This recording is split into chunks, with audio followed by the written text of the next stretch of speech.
Good morning, everyone. Welcome to the From Red to Black webinar, Transforming Public Health Finances and Programming Through Strategic Billing. My name is Galta Bachnik. I'm a program manager here at the Curry International Tuberculosis Center. Thank you for being with us today. I know there's a lot going on, so I remind everyone to just take deep breaths and focus in for these 2 hours. So today's faculty have all signed a declaration of disclosure and have indicated that they have nothing to disclose. Here are our objectives for today's webinar. So it is my pleasure to introduce our moderator for today. Ann Scarpita has been the tuberculosis nurse consultant with the Colorado TB program since 2015. She's also a warm line consultant and faculty member for the Curry TB Center in San Francisco. And we are so glad to have her with us today moderating. And I'll pass it to you, Ann, to introduce the rest of our speakers. Great. Thank you so much, Gal, for that introduction. I want to start by thanking everyone who is able to take the time today to join our webinar, From Red to Black, Transforming Public Health Finances and Programming Through Strategic Billing. Historically, as you know, public health has been functioning off of local, state, and federal funding, including various grant dollars that they apply for. As public health dollars continue to shrink, we need to be creative, strategic, and purposeful in our public health practice to continue to serve the community as best we can. In more recent years, local public health departments have begun billing third-party payers such as Medicare, Medicaid, and private insurance companies for services like immunizations, HIV, STI, and TB testing. Today, we have some amazing speakers to share their experiences and some of their processes with us. I, for one, am very much looking forward to this wonderful webinar full of information that we can use going forward, and I hope you are as well. So without further delay, I'd like to introduce some of our speakers. Eva Reeder is the TB Program Manager and Supervising PHN in Ventura County. She has been with the TB Control Program in Ventura for 16 years. She is currently serving as CTCA President. Sandra Calvario is Program Administrator in the County of Ventura Public Health Department. She oversees all of the public health billing and identifies gaps in revenue for all public health locations that bill. Those gaps are identified as training opportunities depending on the needs of the program and its revenue. Claudette Serrano is the Medical Billing Manager at the Orange County Healthcare Agency. And again, without further ado, I'm going to hand this over to Eva to begin our presentation. Thank you so much. Hello, everybody. Thank you for being here today. Okay, so I'm going to talk about how to get started and billing for TB services. My portion of the presentation will mostly be based on my personal experience here in Ventura County. When I started in Ventura County, we were on paper charts and paper billing. And as we have progressed, we've turned to electronic health record. And I'm kind of going to go over the whole process of what we had to do to be able to bill electronically and the steps that are needed to set that up. And some of the, the folks involved in doing so. So the first step is that you need to do some logging in on the national plan for the provider numeration system. So this is something that's called an NPI. I think a lot of people are familiar with this, but this is something that is for your location as well as your providers. So you need to have multiple NPIs for one location, and this is how they know this number is attached to your billing, and this is how the billing gets back to you. So the second thing that we had to do here in Ventura County is that we had to select a electronic health record. And I know that this part can be quite daunting for some folks who are not using electronic health records. This is, you know, we chose here in Ventura County Cerner, but there are quite a few, there are a lot, and many of them provide the service, the billing service as part of the electronic health record. So they usually go hand in hand, and that makes things quite a bit easier because there is a team attached to whatever electronic health record you choose. So by selecting your own system in your own county, there's typically a team that will come along with that will help you create that system and the needs that you have. So you do have a lot of support. While you're working through choosing electronic health records, one of the methods that we used is working with our county hospital. So by working with our county hospital, it made things cheaper. It made us able to tie into their system. So our county hospital also has a chain of ambulatory care clinics as well as us in public health, and they were able to share those services between the multiple divisions and make things cheaper and more doable within the county system. However, there are other systems, there are other like FQHCs and things like that that you may be able to look into in your area to provide those services. Lastly, if you're unable to, well, there's two options. So you can do electronic billing, but you can also do paper billing. So paper billing is a little bit less, I guess what I'm trying to say is it's a little bit less effective only because it has a lot of, it's very time consuming and it takes longer for the reimbursement to come back to you because it is all done through paper. So you will be reimbursed by a paper check. Electronically, you know, in this day and age, things happen a lot sooner. So if you do it electronically, you can get your revenue back faster. And some of those time frames matter, which they'll talk about in the later presentations. Like certain things need to be billed within a certain time frame to allow you to bill the full amount.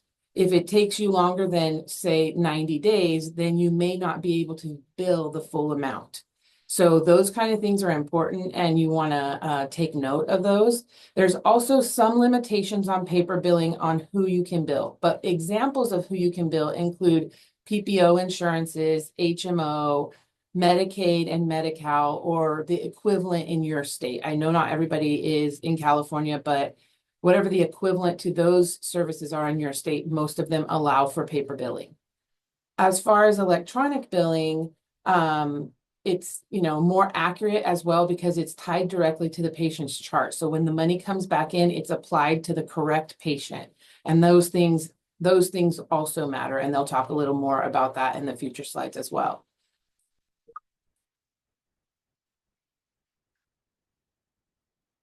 Identifying your teams for your making this work is really important. So there's 5 critical teams areas that you need to think about: your management team, your clerical team, your clinical team, your billing team, and your fiscal team. The management team is comprised of program managers, supervisors, division managers, or whatever you call your leadership in your department, your public health director, those kind of. I know a lot of counties and states are set up differently. So whoever your leadership is who you would identify.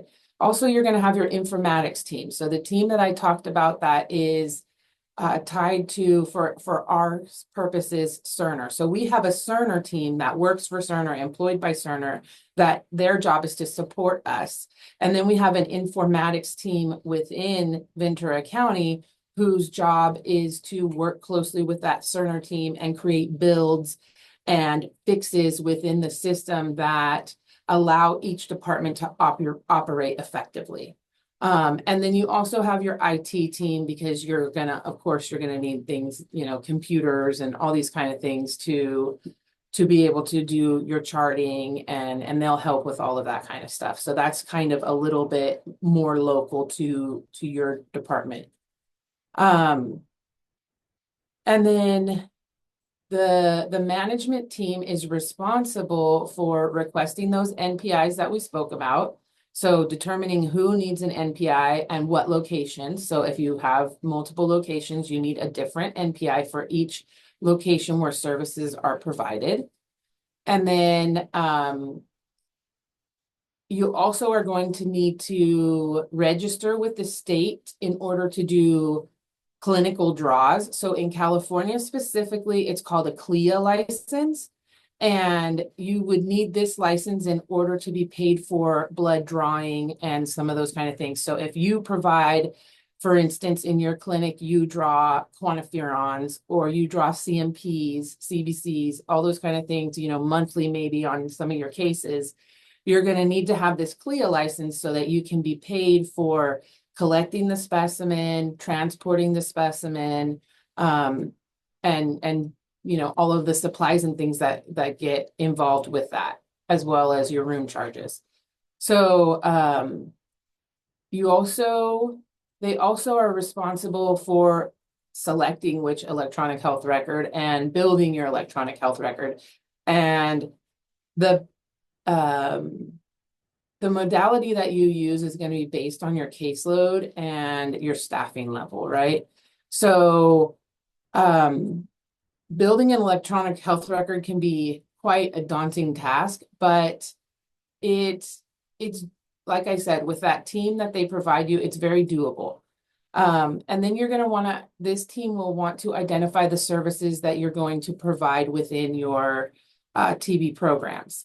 So if you have a chest clinic, your services are going to be a little bit different. If you case manage, there's some things you can provide there as well. If you're doing field work, there's things you can do there, as well as direct observed therapy or DOT, your DOT workers. And then they create your rates and fees with your fiscal team. So each county, this might also be California specific, but I think that it is some version of this in all of the states, is you have to say what your rates and fees are going to be. And so everybody is charged an equal amount.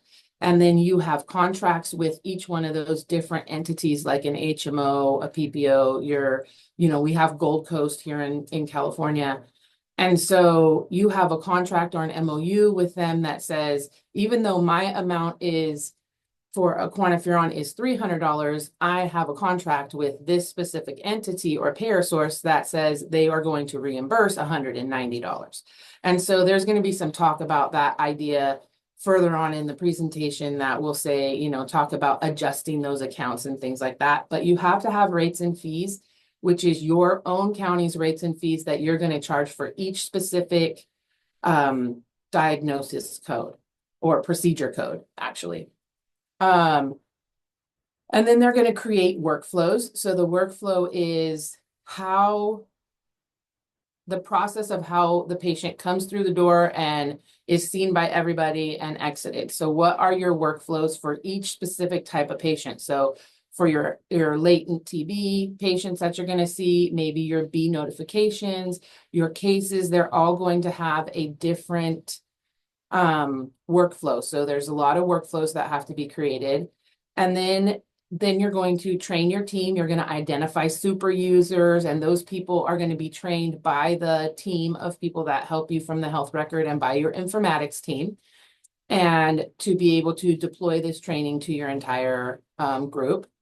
And then lastly, what's really important too is that they're going to analyze the data and the fiscal reports. I'm going to talk a little bit more about these reports when I talk about the fiscal team, but definitely the huge benefit of having an electronic health record and billing your patients is that it allows you to have more data at your fingertips. And we're able to drive programs with the more data that we have. We're able to show this is what it truly costs us to run this program. And that doesn't mean that every person is going to be billed that amount, but it allows you to show what it truly costs to run the program so that you can, one, try to recover as much of those dollars as you can.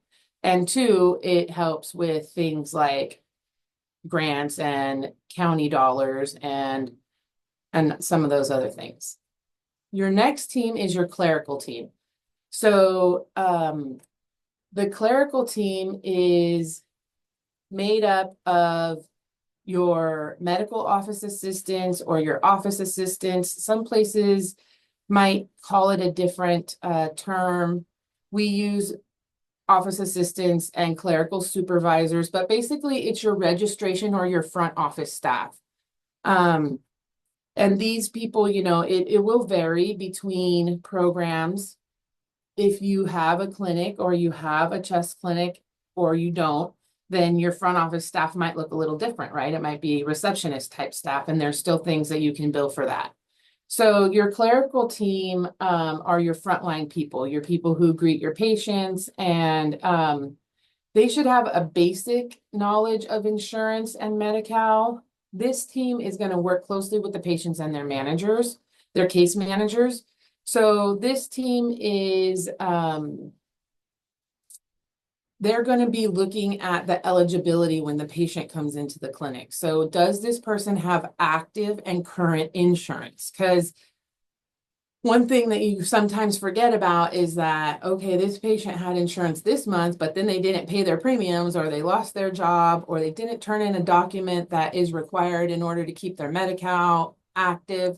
So every time the patient is in front of you, you have to look at their eligibility. And you have to verify that they have services available at that time. And then also this team is going to work on obtaining authorizations. So, you know, before you can provide services, you have to get an authorization for some insurance types. And that can take, you know, there are urgent auths and things like that. And there's ways to work on all those details. I think some of that is a little more detailed than this discussion is going to get into, but we are able to create request auths in order to have services paid for. And then there's some insurances, which it's nice when you get these ones, that they are just, you don't need prior auth, and that makes things easier. And then they also do scheduling, so they need to have some knowledge of treatment timeframes. They also need the treatment time frames to request the authorization. So there's a lot of entities where we could request it for the entire treatment, and some of the entities we can only request for 3 months. So every 3 months, they would need to be following up on all these authorizations for the patient. So if the patient is getting close to that 90-day mark, I need to request another auth in case they need to come in and be seen for X, Y, and Z. And we have a lot of workflows and charts that say, okay, for this type of patient, so an LTBI patient that's coming in, you're going to request 4 or 5 nurse visits. You're going to request so many lab draws. You're going to request so many doctor visits. So they'll use those CPT codes to determine which visit needs what bills are going to be dropped. The next team is the clinical team. So the clinical team, this has a short list, but it has a big job. So your clinical team is made up of your doctors, your nurse practitioners, your registered nurses or your public health nurses, your back office folks. So you might have a back office medical assistant or a communicable disease investigator. We here call them community health workers, social workers as well. And these people they'll have a basic knowledge of insurance because they need to determine where are specimens going to go, what services do I provide this patient. You know, maybe this patient's blood has to go to Quest versus the public health lab versus another, you know, LabCorp or something like that. And so the nurses need to understand the insurance that the patient has, and as well as the doctors, because it is true that there are some laws around disclosing how much things cost in the medical world. So you do have to let patients know if we're ordering a CT scan and there's a huge out-of-patient cost for this patient, we you know, we have to work with that patient and see, is this something that they can afford? Are there other ways to do what we need to do? So they have to have a basic knowledge, a little more than a basic knowledge, I would say. And they need to also, they're going to drop charges. So they're the ones who are seeing the patients who are saying on this registration, the front office registers the patient. Now the nurse or the doctor sees the patient. They're the ones who actually drop the codes that generate the bills. So they're dropping orders that are attached to CPT and ICD-9 codes, and they need to make sure that they're dropping the correct ones for the correct insurance types. And also these community health workers, or maybe your county calls them DIS or DOT workers, you know, can drop the charges for the DOT, whether it's in the office or the field or over video. All of those things matter. So they need to understand what code to use when. Your ICD-10 codes are your diagnosis codes that go along with your procedure codes, which are your CPT codes. And they're going to talk a little more in depth about those things. And then the other thing that your clinical team is responsible for is standing order creation and policy and procedures. So even though, like I said, this was a short list, this chunk is huge because they're coming up with how do we operate? What are we able to do? What is the nurse able to do on her own? What are the standing orders that if someone comes in with a rash, is the nurse able to stop the meds and maybe order a Benadryl? Some of those kind of little things that that can be nurse driven versus having to have a doctor or a nurse practitioner here 24/7. On all of the policies and procedures, that's a huge job in and of itself. And so that's what our clerical team spends most of their time working on. They also are responsible for real-time charting. So these folks need to make sure that they're doing their documentation in real time so that your charges are dropped correctly and that you get a clean claim. So a clean claim is a claim that's going to make it all the way through the billing process without getting hung up in some of the reports we're going to talk about down the road here. Some of these little minor, you forget to do, check this box or do that, it can mess up your claim, and then your claim gets rejected, and it starts a whole process that gets you close to that 90 days I was talking about, where now we're not going to be able to bill for the full amount, and we're going to have to take a 50% bill versus 100% bill. So it sounds like little things, but they are important. Our next team is our billing team. So your billing team is going to be made up of a biller, a coder, and a bill adjuster. So the financial team typically manages this team, but they cannot be housed in the same location for internal control reasons. There are some federal guidelines that are called Green Book guidelines that you can follow in regards to this kind of thing. And so it talks about them not being housed in the same location. Your biller is your person, of course, who's pushing out your claims and getting those billed. Your coder is making sure that they're correct. And your bill adjuster is your person who, in those instances where I said you have your own set rate and fee, but you have a contract with Gold Coast who says they're only going to pay a certain amount, somebody has to go in and adjust that bill in the patient's chart. And that is where your bill adjuster comes in to make sure that in the patient's chart, the correct amount is reflected. So they would also mail your claims in the event that you did paper billing. And all of these entities would be needed for the most part, whether or not you're doing paper or electronic billing. These people also manage your contracts. So if there's a denied claim, then they look into why it's denied. And they also let the management team know that these claims are being denied so that we can fix the problem. They identify the CPT, the ICD-9 codes, and documentation is correct for audit processes.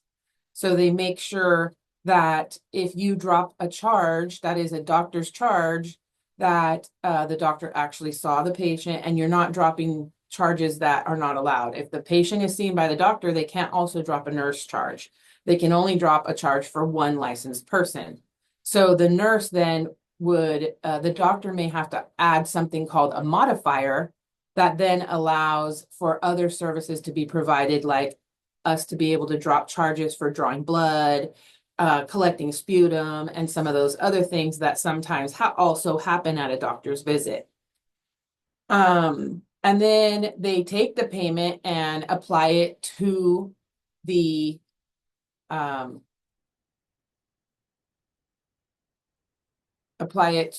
to the correct patient's chart. And they make adjustments on the bills themselves. And they work with the payer sources that they work very closely with the different payer sources.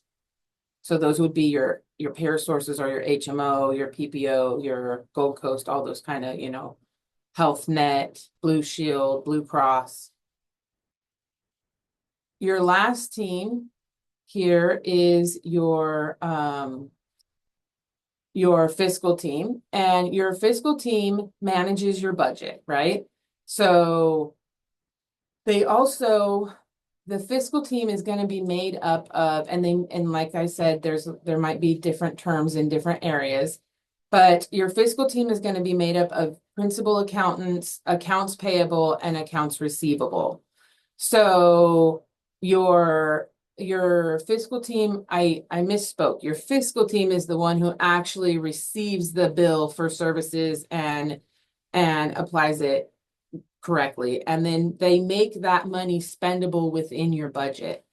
They also review the guidelines for revenue sources. So if you're somebody who's billing insurance, but you're also somebody who has a grant, they make sure that there's no double dipping, that we're not paying for the same thing with both revenue sources, right? So a lot of times they may do something creative, like they only use the grant to pay for personnel, and then we use the revenue from billing to pay for the location, the supplies, the furniture, all those kind of things. So that makes it, there's a clear delineation between how your grant funds are being used and how your billing funds are being used. And that is fiscal team's job. And then fiscal team also creates your rates and fees. So they work very closely with you. There are some equations that exist out there that help you determine what your rates and fees should be. So for things like how much is a room charge, right? I, as a nurse, have very little training in knowing how much a room charge should be, but working with the fiscal team, I've learned a lot of those things. And so included in your room charge, there's, the supplies that it costs and all those kind of things. So when you drop certain codes, it includes the room charge in it, because they're assuming that if it's done in the clinic, then it's happening in an exam room. If it's a field service, though, then they make sure that there's no room charge in a field service, because we are not providing a room for those services. So there's a lot of little things in the rates and fees that it's fiscal's job to keep up with. And then they generate your financial reports. So the financial reports that we use here are DNFB, your aging report, and your payment report. So DNFB stands for detailed, not final bill. And it means that there's something on the clinic side that didn't get done correctly.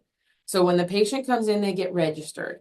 And then your nurse drops charges. But say your nurse is running behind and she doesn't have time to drop her charges, which is a no-no, but she comes in the next day and she drops the charges, but she forgets to change the date of service, because the next day is the wrong date. The services weren't provided that day when the patient was registered. So if she doesn't go in and change that date of service, then it makes those things not billable, and they'll be caught by your biller and sent back and said, hey, there's an error, I can't process this.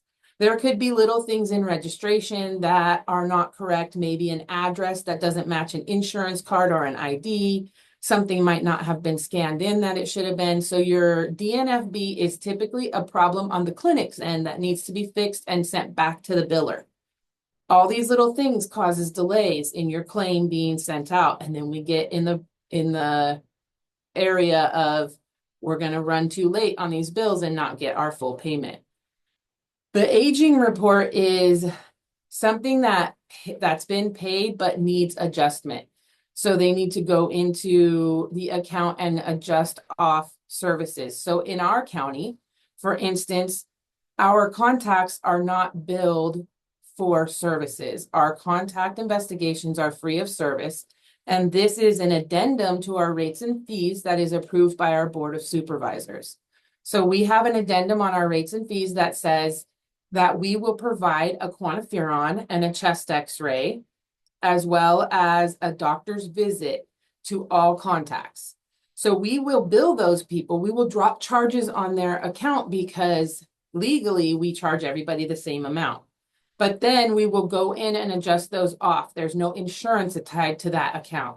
So those things will be adjusted off, or waived services need to be adjusted. So just because you bill and just because you have an electronic health record and all those kind of things does not mean that you have to not have waived services. You just have to have something in writing that says these are our waived services and this is why. So we have, an addendum, like I said, that has multiple things. It has waived services for our public health clinics. It has waived services for our STD clinics, all kinds of things. Any instance where we're going to provide these services free of charge, if there were to be a hepatitis A outbreak, right, we're going to give that vaccine free of charge. We want to be able to do that in a public health response situation, and this allows us to do so. Your last report is your payment report, and these are, this payment report is how much money you have actually received, the money that you got back from your payer source and has been put into your budget somewhere, right? So this one's important, of course, because you want to know, look, I dropped $200,000 of charges and I only got $50,000 back. What's happening? Or are a good amount of those $200,000 waived services? Where is my money going? How much am I getting back? What does it cost to run this program? So these reports are really important for being able to run your program. Lastly, I want to share with you the why. So why should we do all this work? Because I know that this sounds like a lot of work. And when I started here 16 years ago, we were paper billing, but in 2013 is when we adopted Cerner and started really doing a lot more billing. And it has taken multiple years, and it's been very evolved, an evolving process. And the thing is, over time, insurances have added services. So our total revenue for the fiscal year starting July 1st of 2024 until the mid-October has been $242,802.14. So that's less than a quarter for us. So if we were to continue to bill at this rate, we would bill $1 million in a year. So that's why, it's worth it for us to go through this. It provides additional funds to be able to run a robust program.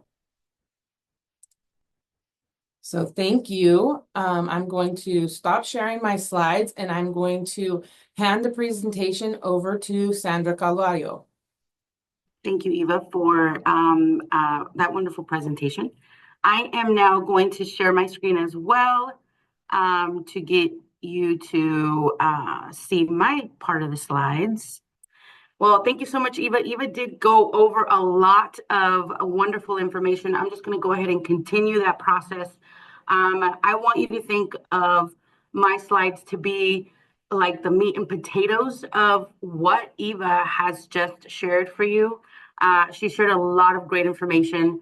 I hope that you take this recording and you go back and you take notes based on your actual program, where you would be able to identify your services, because that's what I'm going to talk about. So I'm going to go ahead and talk about your services and what we think is beneficial, or what we've done that is beneficial for you to be able to identify your services, so that you can actually put what we call a CPT code to those services. And the first thing that you're going to want to do is you're going to sit down as a team there, in your jurisdictions, and you're going to identify your services. You're going to want to identify the services of whether or not they are or aren't billable. These services, once you've identified that they are billable, they're going to come attached with a CPT code. And a CPT code is an actual numeric number. Sometimes it's alphanumeric, but in an electronic health system, those numbers are identified because they go through the computer, and the computer says, okay, a 99211, oh, I see. They're going to be charging for a nurse visit, as you can see it on my examples on my screen. These CPT codes are identified as services that you have rendered for the patient on that date of service. And again, you will sit as a team to identify those services. The program managers and the clinical supervisors, you're going to work together with your fiscal program, just like how Eva mentioned, to gather the information about the rate. Because again, the CPT code is a service, but you want to identify the rate that's going to be associated with your service, so that then you can go ahead and move forward to be able to send out those claims. So Eva talked about building the program, making sure that you have all the teams available. We are now diving into, again, the meat and potatoes of your actual a program that will help you identify what services you can or can't bill for. And I've given you some examples of what a CPT code number is and the name of it. So you have the examples are 99211 is considered a nurse visit. 36415 is a venipuncture. So if you're going to be drawing labs on a patient and you want to be able to charge for that service that you're actually doing an actual lab on a patient, you can charge for that as well as a collection and handling. Eva did touch a little bit about payer sources, and depending on the payer source, you're going to have to identify with your clerical team where each CPT code should go for each payer source. Eva did touch bases on that as well, that she mentioned that your clerical team must have some insurance knowledge, some payer knowledge, where they are going to be able to run eligibility on those payer sources. Those payer sources are going to be able to identify, we're going to pay you for this. These types of services we will pay for. And of course, that all is attached with an actual fund. And so we want to make sure that those services are identified to be able to bill. The CPT code and the ICD-10 codes are easily, you can actually purchase some books that you are able to house in your actual team, that you can identify the services by the CPT code, the ICD-10 code, and or a HPSIS code. HPSIS code, as you can see, goes a little bit deeper. It goes into actual procedure supplies, devices, and medication, and even transportation of the patient. Again, every jurisdiction or location is different based on the laws and the regulations that you have within your state. But the CPT codes and the ICD-10 codes are universal, meaning that every location uses them. It's just you want to identify those services that are in your location to be able to attach those CPT codes to that specific service. One of the things that Eva mentioned as well was that you want to be able to identify workflows so that you can create these types of of prices that will go towards the services that you're rendering. And here we're describing, we're giving you examples of what type of services. In the TB world, they call them disease plans. But you know, in general, it's considered a workflow or a service that you're providing, and you can identify, you know, the specific type of patient that's coming through your location that you want to attach a price to. Or a CPT code to, or an ICD-10 code to. And so I've given you some examples here of those disease plans that are for the TB clinic. Again, you have your TB suspects and you have your TB cases. And the TB suspects go through numerous types of services in order to be able to see the patient, make sure that they're doing well. And some of those services are billable. And for example, in our county, the disease plans that you see are services that are billable on our end, and we do receive a reimbursement from the payer sources on those types of services. So we are able to bill out for induced sputums, we can draw labs, we're able to transport the labs and we can get paid for that. The voluntary sputa, nurse visits, MD visits, as well as DOT visits, anything that has to do with the actual lab itself. We do have a public health lab on site that does get reimbursed for providing those services for us as well. And as well as, you know, for the LTBI patients, the services can be, they can be far and wide, depending on what is in the CPT code book.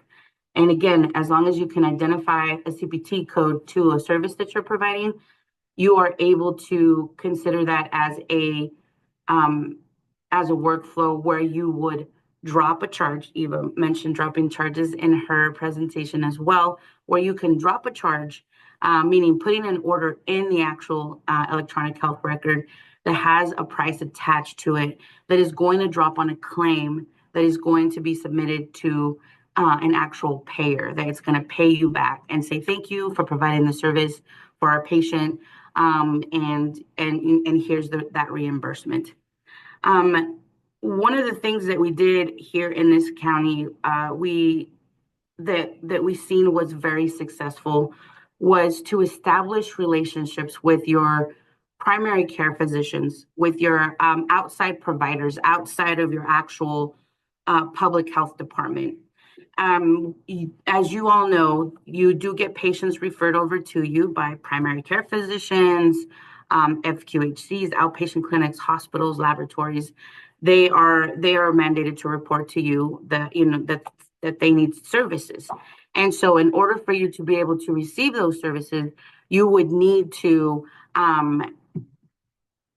establish that type of relationship with them. And what we've identified here is you engage with that actual location. You call them and you say, we received a phone call, we received a referral from you, we're here to assist you. And education is key, helping that provider, that primary care physician, that outpatient clinic, that lab, educating them in regards to what services the patient is needing, which goes back to identifying your services. If you have a list of services that you want to render for your patient and you have that information ahead of time, the provider is 9 times out of 10 going to be so willing to help, because you've educated the doctor, the physician, the clerical team of what the services that your patient that now your patient is going to be receiving in your location.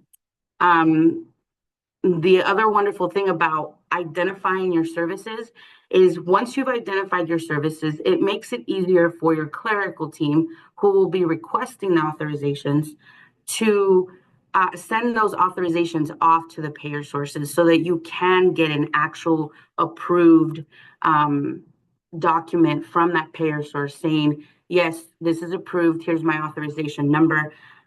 Here is a slide where we talk about the requesting of the authorization step by step. Again, it identifies your service. You want to know how many nurse visits you're going to need before the authorization expires. So knowing your services, knowing your disease plans for your patients, so that you can count out that you're going to see the patient, 8 times before that 90 days is over. That gives you the ability to request 8 of the 99211s for your nurse visits so that your patients can be seen. Later on in the next presenter she is going to also be discussing the importance of an authorization, the importance of documenting these types of services within the EHR so that you're able to request the proper authorization so that you can get paid. And everything, again, being put into that EHR to documented well, services rendered, prices attached to CPT codes so that the claim can go out clean for our next presenter to be able to show you what that looks like on the billing side. I'm going to now go ahead and present our next presenter, Claudette. She's going to go ahead and talk about the actual billing process. So, hello everyone. Thank you, Sandra. Thank you, Eva. Welcome everybody. Let's see if we can help get you all to the next step. Sorry about my arrow. In getting your organizations ready to bill for TB services. So I work for Orange County under the auditor controller, and we are set up a little differently than many of you will be able to be set up. In the fact that we are actually housed under auditor controller, and we are contracted by the healthcare agency to provide the billing services, financial reporting, and fiscal reporting for services provided by healthcare agency. So today we're going to go over a few topics, and this is just a little bit of the overview on how we work. Like I said, I work actually for the auditor controller, who we then are contracted by healthcare agency. So our functions within the medical billing unit, we go ahead and we provide billing, financial reporting for everything done by healthcare agency. Everyone in medical billing unit and everyone responsible for providing a service, completing a service, documenting the service is responsible for all of the coding, delivering the services, and making sure that everything that goes out the door is compliant. Our responsibilities individually, from management to coding staff to billing staff to fiscal staff. We also provide billing and coding recommendations to healthcare agency whenever we have a system upgrade or if we are implementing new programs. We do a lot of comprehensive testing within that system to make sure that once the service has been provided, it does go out the door compliantly with the appropriate CPT code and diagnosis codes. We also have our own internal policies and procedures in place to make sure that everything is done compliantly. We also do follow-up of any unpaid claims and process any refunds as appropriate. For the TB program within Orange County Healthcare Agency, like I said, it's housed within healthcare agency, the program is. Orange County's pulmonary disease services include screening, treatment, laboratory tests, x-rays, injections, immunizations, physical evaluations, direct observed therapy, and whether those are done in the clinic, in the field, or via telehealth. TB services are provided by community workers or public health nurses. So it doesn't have to be by an MD. We bill all services to fee-for-service Medi-Cal, which is California's Medicaid, our local intermediary, which is CalOptima, and we also bill third-party payers. CalOptima's health plans are billed directly to CalOptima, which is, like I said, Orange County's Medi-Cal. So the roles that we play, or each of our teams, we have a coding team, and they review the medical record, whether it is a electronic health record or a paper chart. So they make sure that all of the necessary documents are in the medical record, consents are signed, private practice forms are present, and that all of the progress notes include the necessary information to support the service that we're billing for. The diagnosis must, the ICD-10 must match the documented note as well as the CPT code, and that the provider's signature is present on the electronic health record or on the progress note itself. Once the coder has reviewed the documentation for the service, then it goes to the billing team, and they review the demographic information and make sure that the patient is eligible. So they verify Medi-Cal eligibility, and that's done through California's Medi-Cal system, where they have a provider portal that we log into that provides us with the patient's benefit information, their coverage information, whether or not they have a share of cost. The billers also make sure they do a cursory review to make sure that the diagnosis, TB diagnosis, is coded as the primary when a TB related service is provided. If there needs to be a morning and afternoon therapy provided, and this is done because the patient may not be able to tolerate more than one dose at a time, then that justification must be documented. The biller makes sure that's also done, and that all of the information, the demographic information, is present in the medical record. They also make sure that the correct HCPCS code, because for California, we do bill TB dot services with a HCPCS code, which is the H0033, and that translates to a direct observed therapy service. We also make sure that the correct place of service is present, whether it's done in the field or done telehealth or in the clinic. And if it's a non-physician providing the service, they make sure that the supervising physician information is also present. Oops, sorry. When we do the billing, and once we have verified insurance information, we also make sure that the correct coordination of benefits is registered in the patient's medical record. For California, and I'm guessing this would go for all states, the primary health plan must be billed first. If the patient is Medicaid or Medi-Cal eligible, that would be the payer of last resort. So we are responsible for determining who is the correct primary health plan that needs to be billed, and that we must do that, bill that primary payer first. Then once we have submitted that bill and we receive the remittance back, then we can go ahead and submit any sequential or subsequent health plans in the correct order. Each payer has their own filing limits, especially when it comes to the third-party payers. That will be determined by the health plan themselves. They can range anywhere from 90 days to 180 days. For Medi-Cal, we bill fee-for-service here in California. When they are the only payer, we have 6 months from the date of service in order to expect 100% reimbursement of any approved services that we bill for. And those services are billed and reimbursed based on our negotiated rates with Medi-Cal.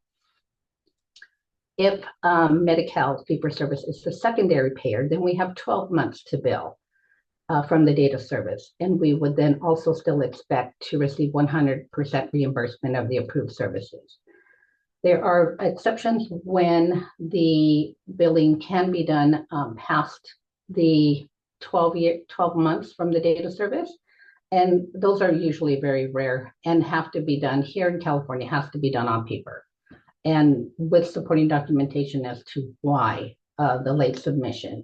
in order for us to expect reimbursement. So with the different teams that Eva and Sandra had touched on, here in Orange County, like I said, we are set up rather differently than many counties and or states might be set up. We are a fairly large county, and so we do have the luxury of having different areas that oversee the different transactions and services. So we have the clinical staff that register initially the patient, the clinical staff that also provide the services, document in the progress note, and then once they have completed the services, that service posts into our billing module within the same electronic health record. It goes directly into our billing system. Then our coders review it for all the services that are going to be billed to see whether they are billable or not. If they feel correction is needed, they will send it back to the clinical staff and request correction whether they feel the documentation doesn't support the procedure code that was selected by the physician, or whether the diagnosis does not support the medical record. Once the coder has approved it, then it does go to the biller. Biller reviews it. They make sure all of the information is correct before they approve that claim to be generated and transmitted. If the claims are paid, then that service is resolved. If it's denied, then it goes back to the biller for review to see whether that denied claim is correctable and or appealable, and then we go ahead and send it back. So here are just some examples of what is needed on the actual claim that itself. So for an initial TB screening exam, we're going to go ahead and include the appropriate CPT code. If there's an X-ray, we include the name of the referring provider and their NPI as well.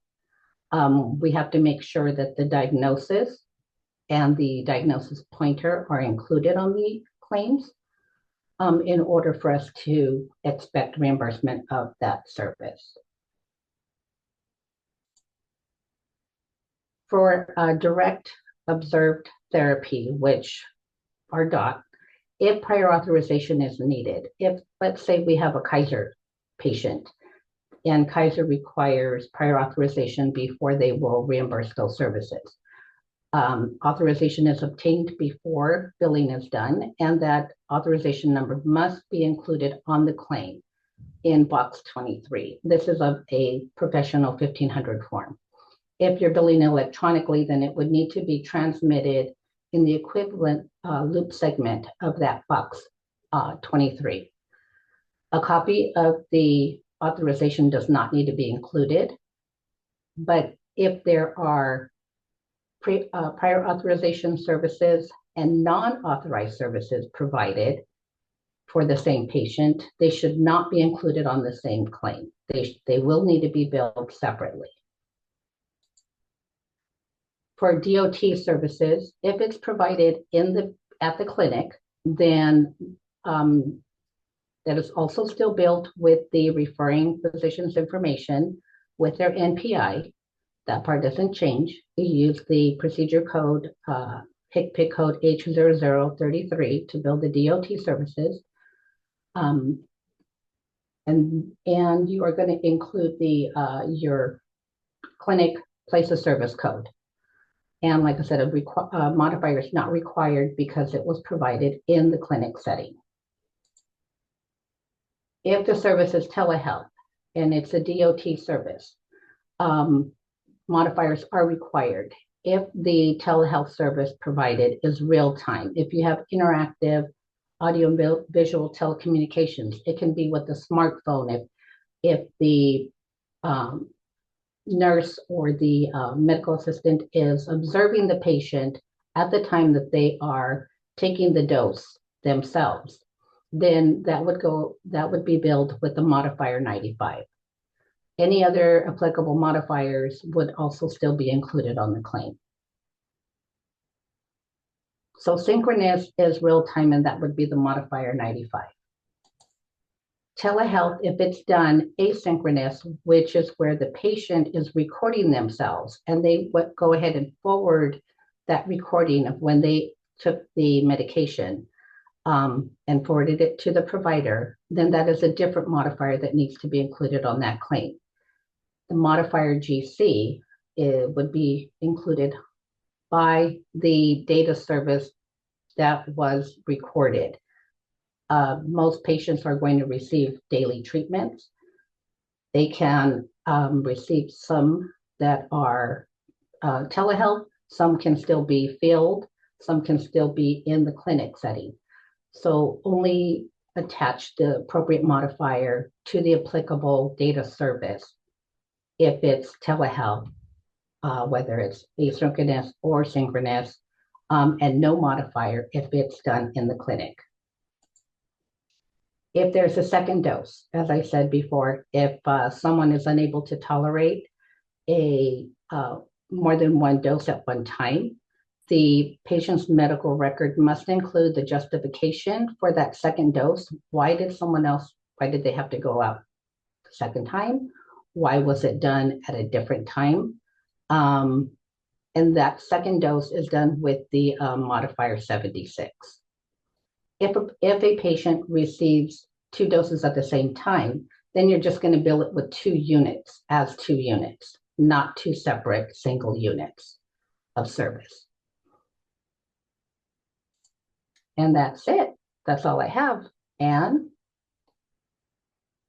Yeah, that was so much information. My head's spinning, and so is everybody else's, I think. Such great information. Thank you so much for sharing everything. I'm going to delve right into some of these questions because we have so many great questions. And then if there are further questions, people please send them in. We're happy to answer as many as we can. So first I'll start out with the presentations are available. The slides are available already on the training materials page on the Curry website. So that is available already, and they were sent out. You'll find that link in the participant confirmation email that you received when you registered. The recording takes a little bit longer, so it could be anywhere from 1 to 3 weeks or so before we get that, but you'll get an email once that's available. So I know those were questions that came in. Now, I'm going to delve into your questions, ladies. So please feel free to jump in with whoever is most appropriate to answer. Does your public health clinic bill private insurance? And I just quickly answered, it sounds like you do. Yes, we do bill. Yeah. We are required to bill any primary private insurance for coordination of benefits. We are required. Okay, and that's by the California rules and regs, or is that federal? I would expect it to be federal, at the federal level. Okay. Sandra or Eva, please correct me if I'm misstating anything. No, Claudette, you are correct. CMS that houses Medicaid and Medicare is required by law to make sure that all payer sources are billed. Claudette touched a little bit on the coordination of benefits, meaning that you have to make sure that you submit a claim to all payer sources, and if that one doesn't pay, then it goes to the next one. Depending on how many payer sources a patient could have, you have to bill them all. So yes. Oh, wow. Yeah. Okay. Thank you. Okay. The difference between ICE, and you just got to correct me if I was wrong in answering this. Difference between ICD codes and CPT codes. I just did a quick search because I'm not a billing person. While CPT codes are similar to ICD 10 codes, CPT codes identify services rendered, where ICD codes 10 codes represent the patient diagnosis. That's correct. I think the easy way to explain that too is if you're going to drop a nurse visit, you have to say why the patient is there. So if the patient is there, they're here because they're an LTBI patient and they're here for the LTBI services. So that's where you get your diagnosis code. Their diagnosis is LTBI, that pertains to you. And their service provided was a nurse visit. So in expanding that, thank you for that clarity. In expanding that for further clarity, what do you put for someone you're ruling out? What you're, Oh, when you're okay. So working someone out? there are codes that are screening for tuberculosis. So they would be screened, right? So you do want to be careful about what diagnosis code you choose, because that diagnosis code could stay with that patient, right? So if you accidentally say they're diagnosed with TB, then now that's on their medical record. So you want to make sure that you're using the correct diagnosis codes. Also, if you don't use the correct code, then your billing department is not going to send your claim and it's going to get sent back to you. Or if it still goes through, then it might get denied by the insurance. So there are screening codes as well as diagnosis codes all within that. The book really tells you what each code is for. Okay, thank you very much. Now this is a long one. So what are creative solutions that TB programs without clinic services have used to round out funding with increased suspects and increased caseloads?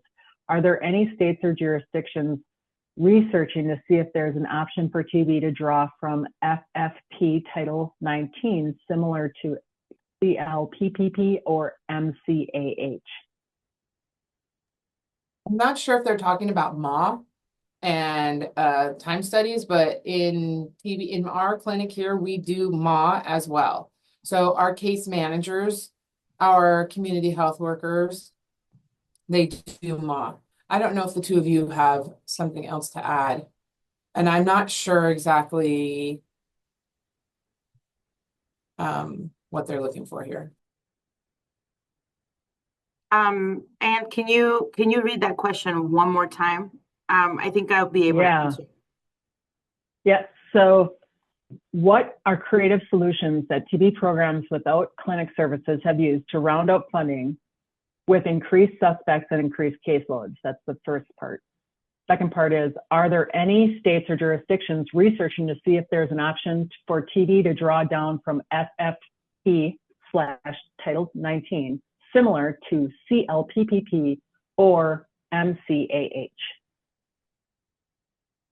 Eva, correct me if I'm wrong, but if they are referring to the MA program, which is funding that you are getting from from Medicaid or Medi-Cal based on time studies.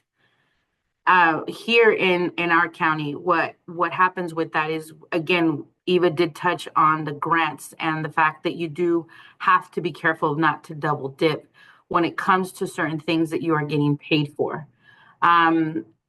Resources for your location to identify, to round those things up, it would be going to your fiscal analyst, identifying your contract, or I'm sorry, your grant, to see what services you have there that you can bill for.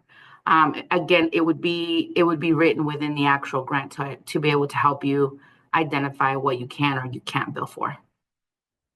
Thank you so much. I hope that answers Katie's question, but Katie, if you would like to expand on that, if we didn't get it, please clarify some more. So the next question is, what platform do you use to verify eligibility of your patients? So you had mentioned, Eva, that you should look at the eligibility of health insurance every time they come in. So what platform do you use to do that? This is a Sandra question. Oh, I'm sorry. So each payer source, there is the capability of you logging in. For example, Blue Cross, Blue Shield, they have their own websites where you can go in and verify through their websites, or calling the 1-800 number on the back of their card to verify eligibility. That's the old school way. But now they have actual databases where you can they are built into the EHR, and the EHR can run eligibility for you. As soon as you put in the policy number, it shoots it off to a database, and then it just brings it right back to you. If you are wanting to do paper billing, each state should have a Medicaid portal or a Medicaid eligibility system for each state to be able to go on and verify eligibility for Medi-Cal, Medicaid within each one of the states. Okay, wonderful. Thank you so much. Here's the next question. What staff did Eva hire at Ventura to set up the clerical team? Or how did you cross-train your existing team? Can you discuss your staffing model and the operational details on how you train them? Why didn't you choose to use an ASO for billing? Lots of questions in there. So if you want me to give you one at a time, let me know.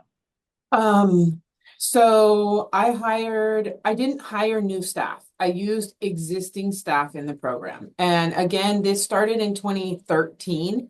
So it's changed over time. But in 2013, we used the existing staff. And because it was a big change for the whole county, so both hospitals that are county hospitals in Ventura, as well as like 23-ish ambulatory care clinics, and then public health had 3 or 4 clinics.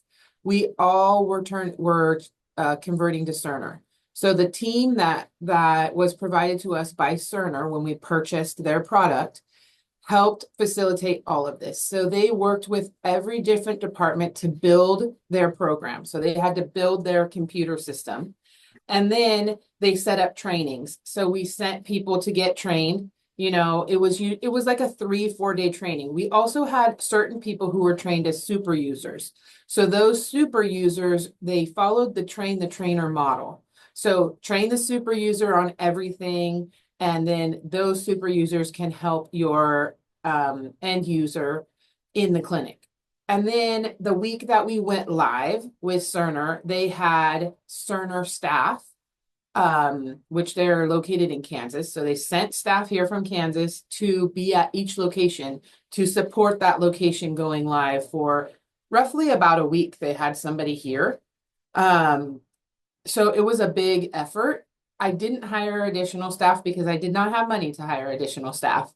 So I made the staff that I had here, I made it work. And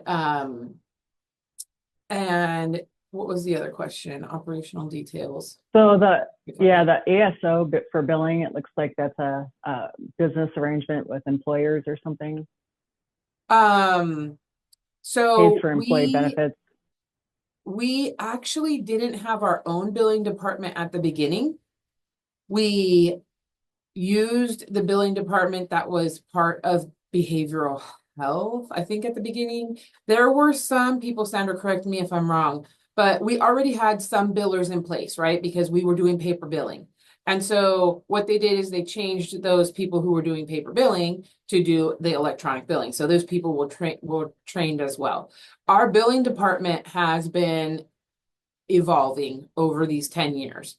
And we are now to the point where, like, Sandra's position is to be over the billing department, and there's billers underneath her. So it's evolved. And I think what I would say is, as you start billing, as you start bringing in revenue, that might be somewhere where you focus your money. The reason that we didn't use an outside organization is because that's like a county decision. They prefer to keep things in-house. And so they want the billers to be county employees. So building off of that question, because my question would be this, and I'm sure others are thinking it, how did you find the money to get such a high grade EMR system like Cerner in a local public health department? Like, how did you get that accomplished? We worked in conjunction, right, with the hospital and these other agencies. So our Cerner system is an ambulatory care system, and we made it work for public health. So it's not a public health specific system. Cerner actually does sell a public health system, but because we don't have money, we tied onto their system. So we are using ambulatory care system to make it work for us, and it has worked. There are things I think that would be better if we had the public health system, but we don't, and we make it work.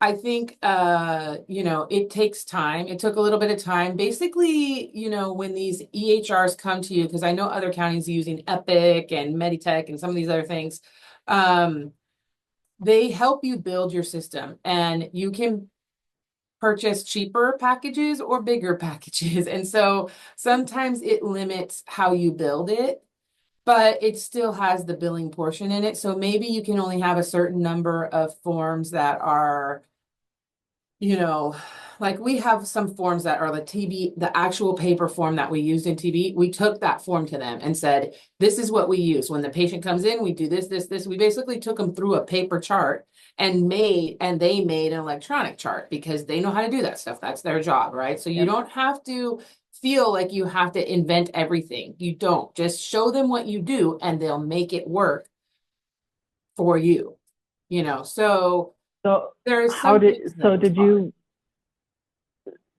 you have to pay for that, or did I hear you say that you're partnering with your community partners to use their system?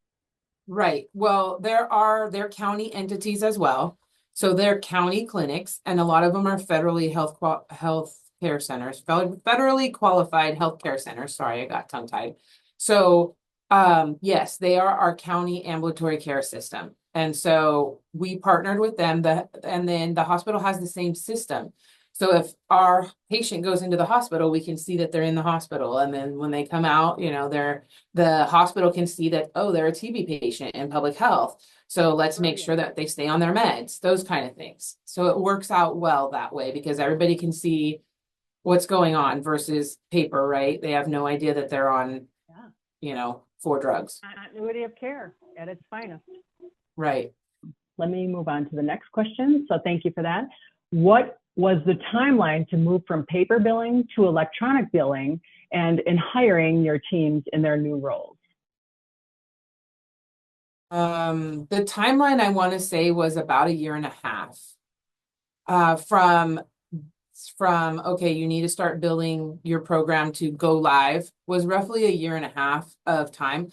That was in 2013. So I think that now it would probably be a lot faster because they've just gotten so much better at the technology side of things. You know, they already know how to have these charts. And part of the reason why we did it here in Ventura County when we did it is because there was a law that the hospital had to do it in order to receive extra money from Medicare. And Medi-Cal. So if they didn't have an electronic health record, they were going to be dinged. And so it was mostly driven by the hospital. And what happened is we jumped on that bandwagon and rode that wave with them. And it was a way to be able to get into the EHR. But I would assume that if you have a county hospital in your area that you can tap into, I would say that the majority of them would probably have an electronic health record of some type, just because of those requirements. Yeah, that's great. Thank you. So let me go on to the next one, which is, can you share what codes are for what you use? Which you did, this was earlier in the presentation, and I saw you share some of those codes, but I think they're looking for a full list of codes.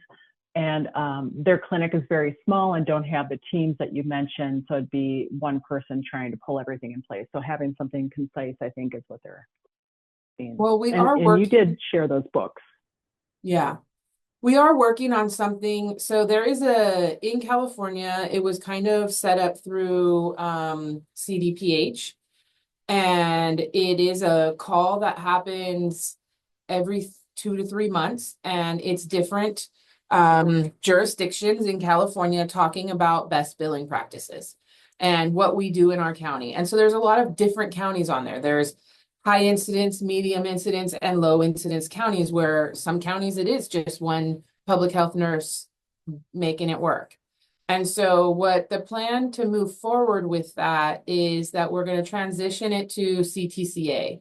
And so it's going to be run by CTCA. However, CTCA has a website that anybody could access, and they are going to start adding resources to this website. And one of those resources is going to be a list of all of the codes used by the different TB programs. So you could see specifically what are TB related codes, and you wouldn't have to go through that whole book because the book is exhaustive. And if you're not a biller coder person, sometimes you don't understand what it's saying, and that's me. I don't always know what it means.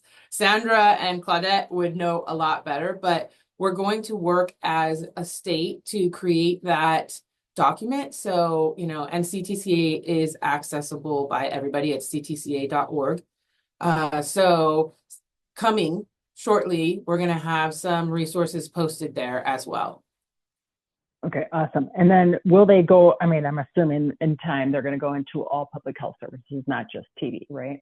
Like they'll cover STDs and Probably not on HIV and- CTCA, but maybe somewhere else, because CTCA is only for TB. Yeah. But those codes you already said exist. CT. I'm sorry, you said CTCA website. I thought you said CPCA. So Sorry, CTCA. California No. Tuberculosis Controllers Association Thank you. Nope, that was is my where bad. So thank you. the documents will be housed. And then those will only be for TB. But codes already exist. We have an STD clinic that bills. We have a PrEP clinic that bills. We have public health clinics that bill for immunizations, for all those kind of things. Some things you can't bill for, right? So if you're a 340B person and you're getting free medication, then you can't turn around and bill for it. You have to keep those things in mind. So, if you're somebody who has different, what are those immunizations? Immunizations for children and immunizations for adults, some of those things you can't bill for. So keep in mind, Yeah. that you're doing it That the right kind of way. leads into another question, because I know you talked about double billing.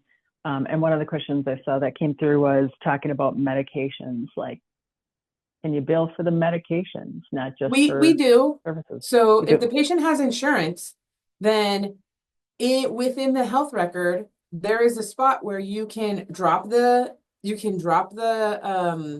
order for the medication, and it can get sent automatically via e-script to their pharmacy of choice, and the patient can go pick it up.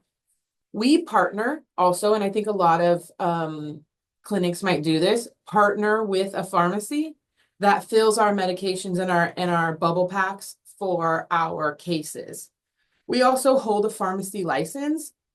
The 340B medications are dropped but not billed, and that's part of our carve out in that letter that I talked about that was approved by the Board of Supervisors. Our addendum to the rates and fees allows us to write off medications for patients who are not able to pay for them.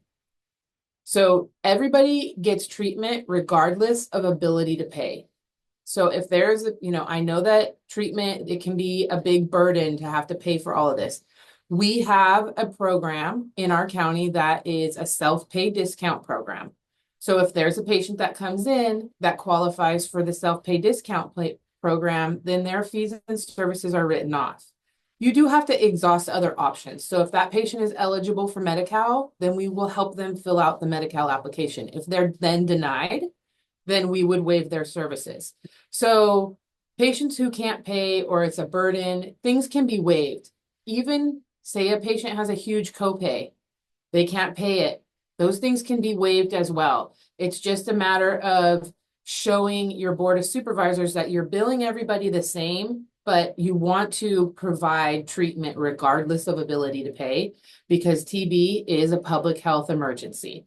So we do have those things built in, those safety nets built in that allow us to write services off as needed. Thank you. I know that was another question that came through, was that, how do you bill for someone that doesn't have insurance? And it sounds like you are working similar to an FQHC, where you take their ability to pay into consideration and you just wipe that off. So I think that question was answered. So thank you. And then another question, quick question: how many patients do you roughly see in a month? I can answer for Ventura. Claudette, you can answer for Orange County. We see roughly 600 to 800 patients a month in Ventura. Like about 8,000 to 10,000 in a fiscal year. Yeah, we see about 300. We don't have as high as you do. So that's still quite a lot. So, okay, next question. How many clients on average are you seeing a month based on that revenue? I don't know if that changes what you just said, but it says based on that revenue. So that I'm is guessing our, it's the same. Yeah, it's go the ahead. same, and that includes DOT. So say we have 30 patients on DOT and they're seeing 20 days a month because they're getting meds daily. That includes those patients. So that would be, we're able to drop in registration for a patient that allows that registration to be good for 30 days. So the patient has to be registered once on the first of the month or the first Monday. So say it's a second or fourth. So they're registered on the first Monday, and then every day our dot worker, our chow, our DIS, whatever you want to call it, goes in and drops a charge on that encounter, and then that encounter is closed on the 30th or the 31st, depending. And so we have those, but those each charge would be captured as a visit. So if you have 30 people on DOT, those 30 visits are going to count one per day. So that's why we're in the 600 to 800 range. And that's if they're seen in the clinic and at home, or just in the field or at home or over video. We don't do asynchronous yet. We only do video, home, and field. And we also have a fourth entity that's pretty specific to our area, which is we work with the emergency medical system here to provide after hours DOT to patients. So those would also be dropped. okay. Great. Next question. How are you charging 2 visits in one day? It's typically not allowed for the same facility. I think that might have been misunderstood. We don't charge 2 visits. So if the patient sees the doctor, they don't get a nurse charge, is what I was saying. Maybe it was misunderstood. So if the patient sees the doctor, then they put a modifier that allows the patient that allows us to drop codes for a blood draw and a sputum collection, but the nurse visit would not be charged. So the patient would only see the doctor. However, we have days where we don't have doctors here. We only have nurses, LVNs, RNs, PHNs. So if they only see the nurse, then they would drop a 99211, which is a nurse charge. And then the nurse can also add a modifier, so a modifier 25. And then you can drop your blood draw and your collection and handling, those kind of charges. So we also are able to drop charges for the transportation of specimens. So if the patient is, if we have to say we're doing a drug level and we have to drop the labs off at Quest, then we're allowed to charge for the transportation of specimens. Wow. Yeah, there seems like there's a lot of opportunity, which you guys are very well aware of and have been doing. So that's awesome. I'm going to close this. Do you guys have anything to add about double charging? Okay. Because really, Claudette and Sandra are the experts in that. No, I think you hit it, Eva. I think. That makes me feel good, Claudette. Like I actually know what I'm talking about. You're an SME. Okay, for Sandra, how did you determine the length of the visit, if at all, when considering the reimbursement rate and productivity? Eva did touch a little bit on this about the fiscal rates and fees. So myself doesn't determine the actual rate itself. It's determined based on your poverty guidelines that you might have within your jurisdiction, the square footage where the patient is being seen, the supplies that is needed to be able to see the patient, that renders how much the visit is for. Again, this is going to vary from state to state based on your poverty guidelines and you know the funds that it takes to see the patient. Again, your fiscal team that would be a part of your team to bring this up would be the ones to identify the amount that is going to be charged out. And again, the payer sources would have to have a contractual agreement with either the hospital or yourself to identify how much you're going to get back. The charge can be the same for everyone, And it's just depending on the contracted rate that you have with the payer source of what your revenue is going to come back to be. And I think they also were talking about the length of the visit, like the time frame. But aren't there codes That's right. that speak to the time frame? So like if the doctor sees a patient and they do a 99213, that's a shorter visit. But if they do a 99215, that's an extended visit. So some of those time frames are determined by the code that you drop. I don't know what the time frame attached to a nurse visit. A 99211 is like a 15-minute visit, something like that. Yeah, it's a 10-minute visit. A nurse visit is considered 10 minutes. The CPT code book does give you the actual time frame of how long you are able to be in the room. And, you know, again, the code does go up higher based on whether or not you do need more time. But it's all in the CPT code book, and it would identify the time frame as well. Is documentation in the record reimbursable or no? So, you know how you see that on doctor's notes saying I spent 20 minutes on the, and then they have to go dictate that? Is dictation and documentation included or no? It is. Claudette did touch a little bit on this, that they do review the actual chart to make sure that whatever CPT code is used is consistent with what note they wrote. Because Medicaid and Medicare does look at those, you know, with like a magnifying glass. So they do want to make sure that your documentation is consistent with what you're dropping. So yes, the documentation is important. Thank you. And I guess what I was asking more, like, is that a chargeable code? Is there a chargeable code? Do you get reimbursed for that, or is that just considered part of that visit? That's considered part of that visit.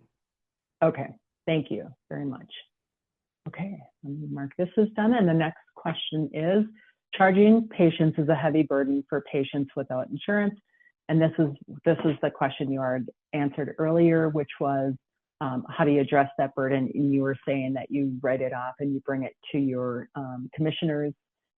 Is there anything you'd like to add to that you haven't said already?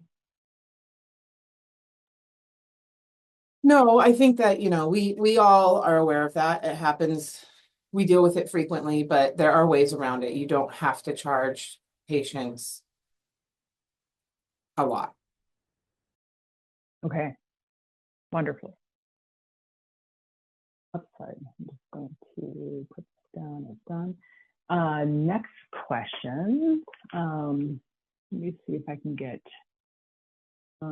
Sandra, let me ask you this. I don't understand what the role of referring primary care provider has in authorizing the payment of service at a public health clinic. So the referring primary care provider, how do they play a role in this? And I'll put that in here so you can see it.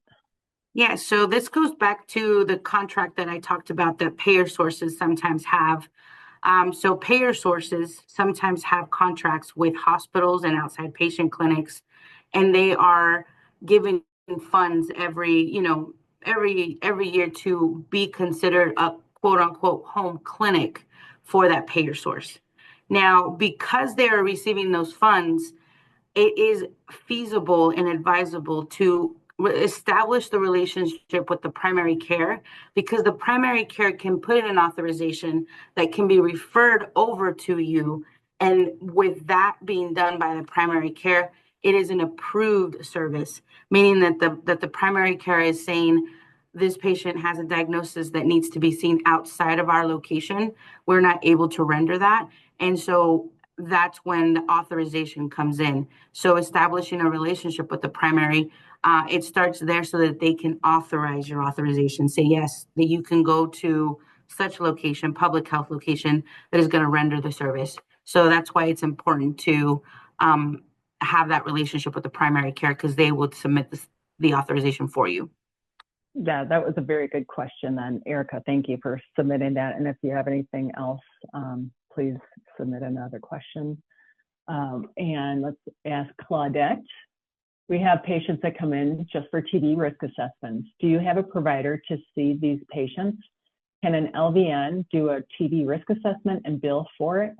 These are patients who do not need any TB per the CTCA guidelines. And I'll put that here so you should be able to see it now. Yeah, that's something we do here too. So like I said, on the days that there's not a doctor, the patient is seen by a nurse. There doesn't have to be, your health officer can be your person who creates your standing order. So if your health officer says this type of patient needs to be seen and a TB risk assessment needs to be done, then you function independently under that standing order. So your LVN would be able to identify that this patient has a positive quantiferon. I'm going to call this patient, have them come in. We're going to do a risk assessment in person. I'm going to drop a 99211. If she does nothing else, she doesn't draw blood, she doesn't do anything else, just does that 99211 and lets the patient go, then that's what you would get paid for. Okay. All right, let me just make sure I got that one done. I think I do. Okay, so please give an example of underutilized CPT codes among TB clinics or common coding errors that you've seen. And this is for any one of you. Maybe Sandra or Claudette, you've seen any specific errors? I can take the first half of the question, and Claudette, I think you can take the second half. Because you're going to know that second part better than me. So the first half of the question is, I don't think that we necessarily know what underutilized CPT codes are. That would take a you don't know what you don't know. data review on what state programs are doing. So unfortunately, we're not sure. We're not able to answer that. And then the second part of the question, common coding errors, I think that's better for Claudette because she sees more of that than I do. Yeah, and I think in the past, as we were learning how to code and bill for TB services, mainly are the modifiers, or if the supervising, clinicians were not included on the claim, the correct MPIs, authorization numbers, depending on if it's a third-party payer instead of Medicaid. Those are mostly the main common coding errors. All right, thank you. Next question. Anyone getting paid for DOT medications, which we answered yes. Yes, that is a possibility. If you'd like her to expand on that, I'm going to have you resubmit it just because we have 30 questions to go through. So pre-authorization is required for every DOT being done? Question mark. No, not for everyone. It depends on the payer. So I saw if some they're a nodding, yes and PPO. no. So let's clarify that a little bit. Go into detail for it. Did you want to take that, Sandra, or? Yeah, so it depends on the payer. So dependent on the payer, you would get paid for every DOT, depending if it's done daily. Now, if it's done twice a day, some of those payers might not pay for the second DOT because again, the payers would see that as a double dipping type of service. But it sometimes justification can go a long way, meaning that if the patient has to split their meds because they have some stomach issues and you have to give it in the morning and in the afternoon, medical records would go with that claim to be able to justify, they need it in the AM and or the PM. But an authorization, again, depending on the payer source, would be needed for every DOT. Some of them will give you an authorization for all of it all at once. Some of them have to be done every 30 to 60 or 90 days, depending on what the contract is and how often you can bill. But Sandra, for an example, a PPO, you don't have to get prior auths, right? No, right. For a PPO, you don't have to, but sometimes the PPOs might want to. It just depends on the service. And usually Claudette would, send out the claim, see if it gets denied.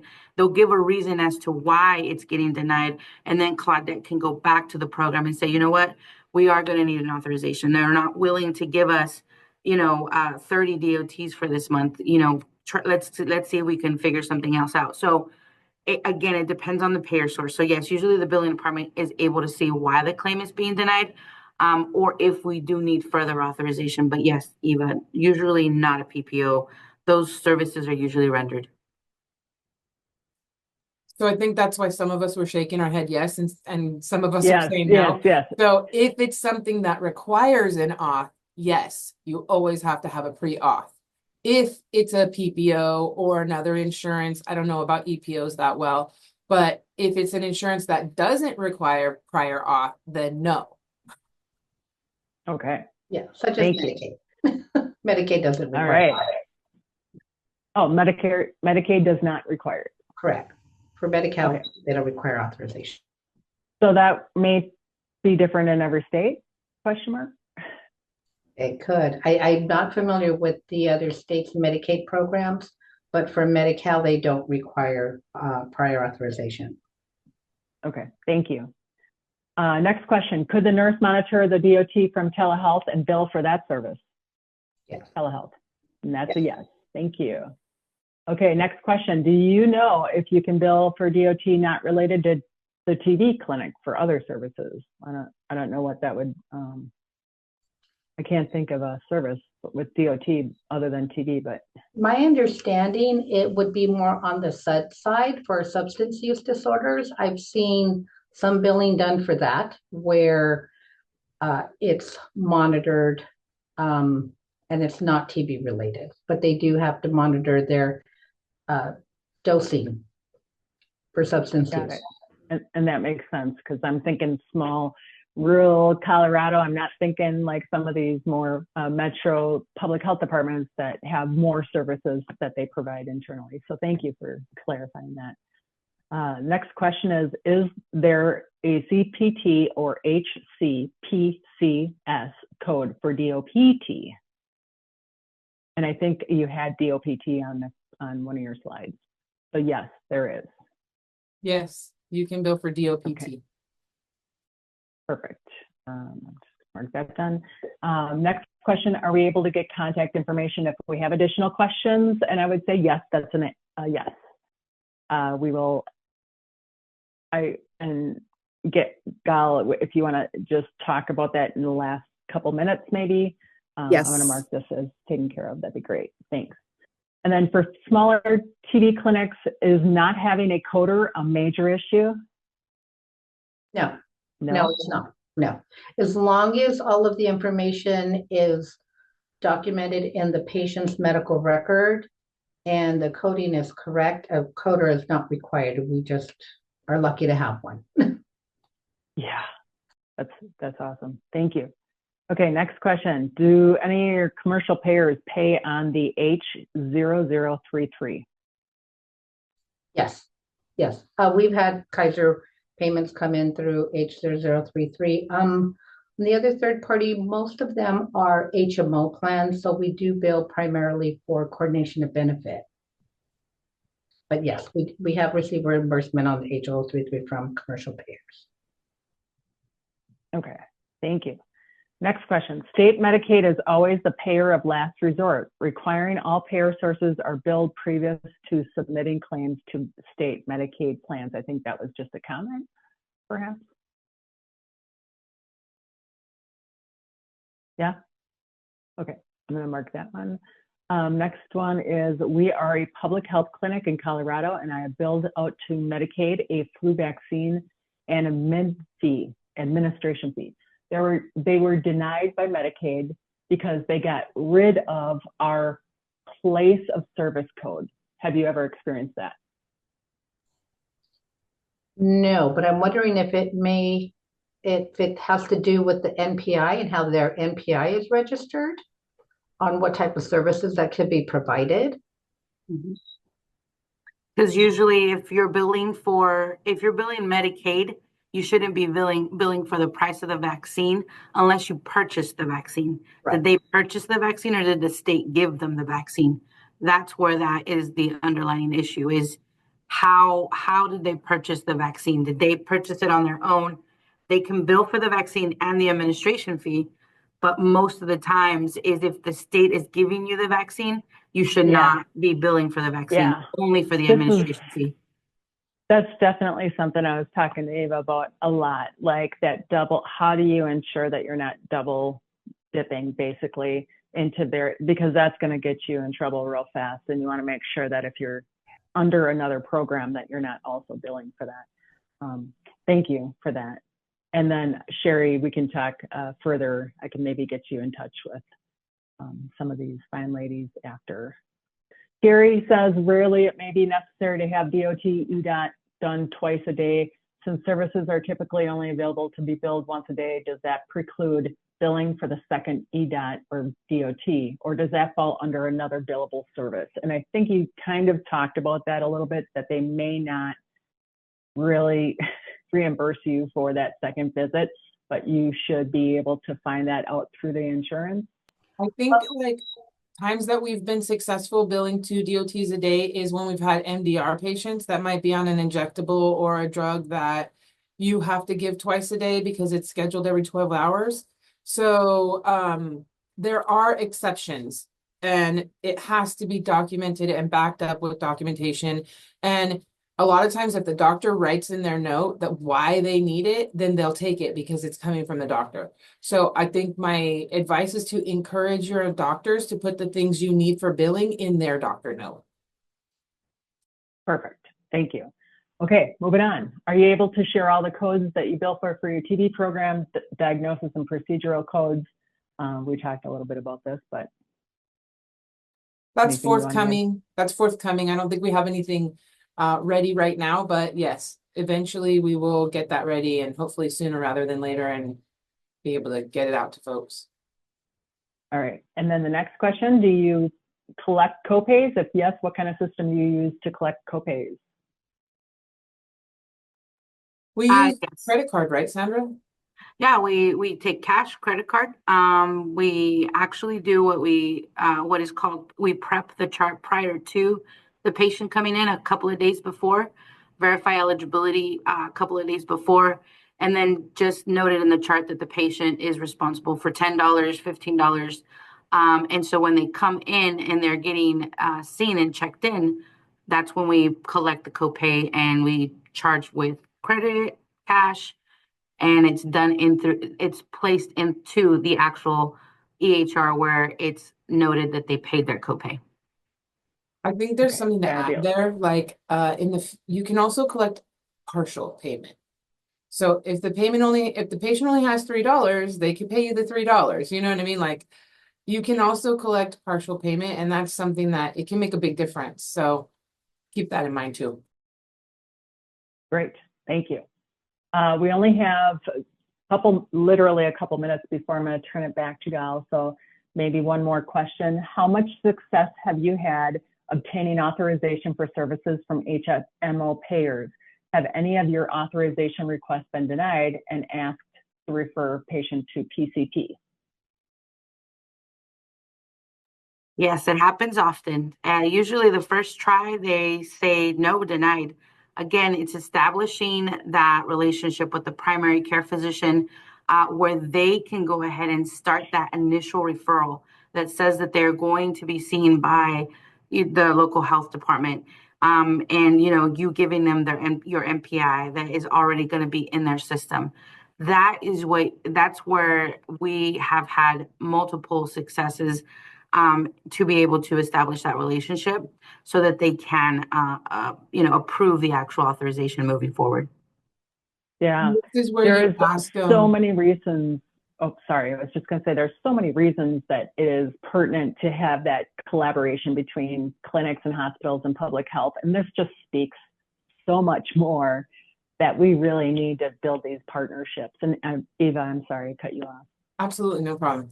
And one of the other things is by having that relationship, you can then say to the doctor, could you please just write in your note that this patient needs to be seen by public health clinic?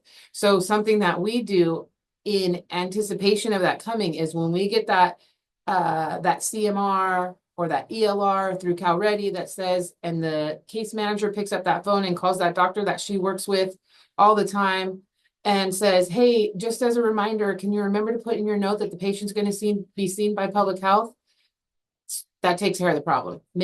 It makes getting these auths so much easier. So that's why the nurses have to also, or your back office people have to also understand that, a little bit of the auth process and the insurance process, because then they can say to the front office, hey, the doctor's going to put it in their note. We can request their note from being seen today or whatever. a lot of times too, the patient hasn't seen the PCP in a long time, and that's a problem. So then we can call and we can get them a telehealth appointment, and then the doctor can just do it over the phone, and we'll remind the doctor at that time. Can you just put it in your note? So building on that last comment, you said, what do you do when people don't have providers? And we do see a lot of patients that don't So have any provider. No, that's medical. hard. But if they have insurance, the insurance has assigned them a provider. So if they Yeah. haven't gone in and chosen it and they haven't seen that doctor, then we have to talk to the patient and we have to say, hey, you have to see this person. And so then we will set up a telehealth appointment, maybe for them to see face to, or to be over the phone. It can be a telehealth with the PCP. So that's kind of recently made it a lot easier on us to get around that aspect. But there are instances where they do have to see that person because they've been assigned to that person by the insurance. So those are some things you can't always get around. Okay, great. So I'm going to try to get through another one. And I'm just going to say that, Alyssa, this is a question that we covered earlier on how do you handle the financial hardships for people that are not covered by insurance and coming out of pocket, which you said you could write off by talking to your county commissioners. So, and then what if you're contracted with a private insurance? Okay, wait. What if you're not contracted with a private insurance? Is it still mandatory to bill for tuberculosis to the patient's primary, secondary, et cetera? Yes, if they have Medi-Cal or Medicaid secondary, you still have to bill the primary, even if you're not contracted with that payer. Can LHD's local health departments bill for a virtual or in-person visit the DOT, which you said yes, they could. We'll try one more. Have you ever been able to get higher reimbursement from commercial payers than from Medicare and Medi-Cal? That's a big old yes. Yes. That's like As we would assume. Yeah. Thank you so much, everyone, for joining. And thank you to our speakers. You were wonderful.